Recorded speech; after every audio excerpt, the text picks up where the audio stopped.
Ya, saya singkat saja barangkali paparannya dari GKIA akan saya lebih percepat supaya kita lebih banyak waktu untuk diskusi. Bisa tolong paparannya, please. Paparan yang kedua, karena ini adalah lebih banyak masukan-masukan tentang apa yang kita tangkap dari masyarakat. Next please, silahkan berikutnya. Paparan GKIA, situasi terkait dengan MBG dan rekomendasi. Next please. Nah, GKIA adalah suatu koalisi masyarakat sipil Indonesia. Kalau Anda ingin memperkenalkan diri, barangkali nanti ada waktunya. Next, lalu kemudian berikutnya, ini adalah anggota GKIA, siapa saja dari kami. Next please. Nah, yang menarik adalah ini yang saya capture dari direct message. Kebetulan akun saya 1,2 M followernya. Lalu kemudian mereka itu mengeluhkan, ini lucunya bukan main ya. Jadi kalau Anda mau baca, this is very entertaining tapi menyedihkan juga. Di sekolahku tiap hari Kamis dibagikan roti, susu kotak sama telur. Ya, lalu kemudian anakku pernah muntaber gara-gara susu. Tidak banyak orang yang tahu bahwa etnik Melayu itu 80% itu intoleran laktosa, termasuk saya.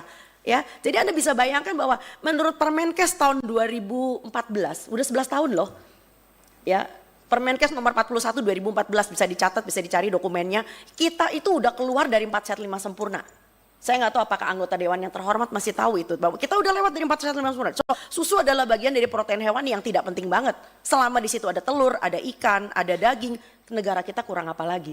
Ya, jadi kita tidak mungkin mengkonsumsi susu sebagai bangsa Melayu begitu loh ya. Akhirnya ada yang mencret. Lalu kemudian di Depok ada ayam masih mentah, ya kan? Lalu kemudian ada lagi selama di kampungku juga pernah ada belatung seperti yang tadi udah diungkapkan oleh Cisdi. Next please. Nah, ini ada beberapa lagi keluhan berikutnya. Mohon maaf. Ya. Ini adalah bukti nyata dari susu yang dibagi. Anda bisa tahu bahwa publik kita tuh udah pinter, publik kita udah pinter banget. Yang dibagi ini bukan susu, ini adalah minuman bergula dan ada tulisannya tidak cocok untuk bayi sampai usia 12 bulan. Bahkan perlu saya tambahkan ada yang menu kering yang diberikan kacang sukro. Itu kan gak masuk di akal sama sekali gitu loh.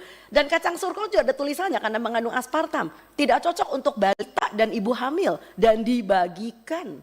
Anak sudah makan ayam goreng tapi diturunkan menjadi sufor dan bubur instan. Ya bayangin anaknya udah umur berapa itu, udah 1 tahun lebih ya.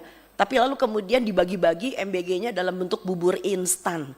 Ini kan penurunan dekadensi ya, suatu ketatanan pemberian makan bayi dan anak. Next please. Jadi banyak sekali publik yang udah pinter ya. Nah akhirnya ada orang yang merasa bersalah karena jadi sering buang makanan ya. Bahkan ada yang terakhir anaknya masuk IGD karena mual dan muntah ya kan. Next please. Jadi ini bukan main-main sebetulnya. Next. Nah, yang menarik adalah kita sebetulnya sudah punya dokumen dari BGN sendiri, di mana disebutkan di dalam dokumen BGN tentang panduannya adalah edukasi pangan dan gizi diberikan oleh Kedeputian Bidang Promosi dan Kerjasama dan seterusnya. Tetapi pertanyaannya kalau kita bagi makanan di sekolah, di posyandu itu diberi nggak edukasi itu? Enggak. Ya, bahkan kalau ada orang yang nanya selalu dibungkam. Udah nggak usah banyak nanya, dikasih aja bagus, bersyukur napa? Next please. Ya. Nah, ini yang menarik. Kalau dikatakan meningkatkan UMKM, apakah UMKM yang diberdayakan adalah yang seperti ini, yang jualan makanan instan, yang jualan frozen food? Ya, kita tuh belum pernah tahu data-datanya bahwa ternyata yang diuntungkan adalah nelayan, petani, ya peternak kita belum lihat gitu loh. Jadi yang diuntungkan adalah orang, mereka alhamdulillah banget. Dan sekarang mereka galak banget kalau dibilang MBG itu mau dihentikan. Karena mereka mengatakan kalian jahat MBG dihentikan. Itu namanya menghentikan kita punya mata pencaharian sekarang. Sekarang jadi seperti buah si malakama. Jadi di antara masyarakat sendiri sekarang sudah dibenturkan menjadi 2 kubu. Kubu yang mengatakan bahwa dia untung karena dagangannya laku padahal dagangannya nggak sehat. Di sisi yang lain ada masyarakat yang menginginkan tolong dong kalau beri MBG yang sehat dong buat kami. Next please, silakan berikutnya. Nah ini yang menarik sekali. Sebetulnya sudah ada konektivitas antara Kementerian Kesehatan dengan BGN. Ya BGN itu sendiri sudah mengatakan dalam dokumennya bahwa telah ditetapkan oleh Kementerian Kesehatan konsep-konsep pemberian makanan bergizi. Ya, dan ini Kementerian Kesehatan sudah memberikan dokumen masukan sejak Desember 2024. Next please. Nah, tetapi yang menarik adalah BGN sendiri juga mengatakan bahwa edukasi diberikan oleh kedeputian, tetapi sampai hari ini tidak. Next please, biar cepat saja. Nah, yang lebih menarik lagi adalah BGN sendiri menandatangani kerjasama dengan Danone. Kita tahu banget Danone itu adalah salah satu perusahaan susu formula. Next please. Dan akhirnya karena penandatanganan tersebut, ini juga tadi yang sudah dikeluarkan oleh CISDI, maka BGN sendiri melanggar undang-undang yang kita buat, peraturan pemerintah, ya, karena akhirnya mereka memberikan paket MBG yaitu formula, biskuit balita, ya, dan formula lanjutan, yang mana bangsa kita tidak butuh formula, bangsa kita butuh edukasi, anak bisa menyusu dengan baik sampai dengan insya Allah 2 tahun. Anak kita mempunyai MPASI, makanan pendamping ASI karena orang tuanya pinter. Next please. Dan pemerintah dalam hal ini Kementerian Kesehatan sudah punya poster segede gaban kayak begini. Bahwa ternyata bayi usia 6-8 bulan itu ASI masih 70%. Begitu dia besar sedikit 9-11 bulan ASI memang tinggal 50%. Tapi lihat tingkatan makanannya ditambah. Next please. Begitu anak ini sudah tahu 1 tahun, maka ASI tinggal 30%. Bukan dijejelin susu formula, bukan dijejelin susu manis. Karena dia harus lebih banyak makan. Karena 70% asupannya adalah dari makanan. Dan lihat ketika usia 2 tahun. Usia 2 tahun udah gak ada gelas susu di situ. Karena giginya sudah komplit. Kedua, karena dia sudah makan, full makan.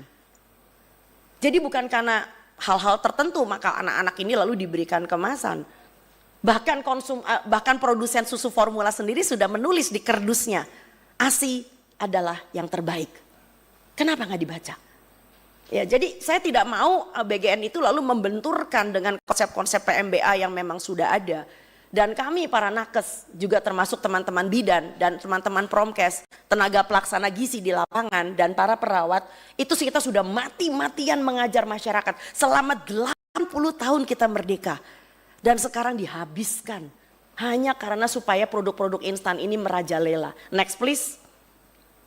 Nah, kurang apalagi Kemenkes sudah memberikan buku saku panduan kepada Posyandu.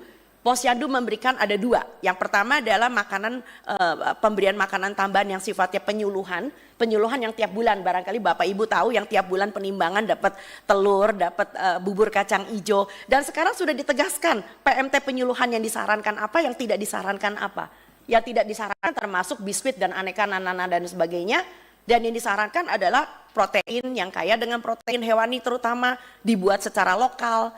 Next please.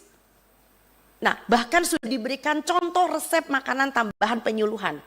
Dan bagi anak-anak yang mempunyai gangguan gizi, terutama gizi kurang, berat badan tidak naik, Kementerian Kesehatan melalui Posyandu sudah punya namanya PMT pemulihan yang diberikan selama 28 hari, bahkan ada yang 90 hari. Mengikuti panduan seperti yang sudah ada. Jadi mengurus pencegahan stunting, pencegahan malnutrisi, nggak bisa cuma sekedar bagi-bagi makanan. Udah gitu yang dibagi yang nggak jelas juga. Next please. Nah, itu sebabnya kenapa kami mengambil kesimpulan perlu ada 4 reformasi dan 5 rekomendasi. Reformasi yang pertama adalah hentikan distribusi makanan kering yang mengacu pada produk industri sebagai UPF. Ya, jangan sampai ini diliput dan sudah sebetulnya.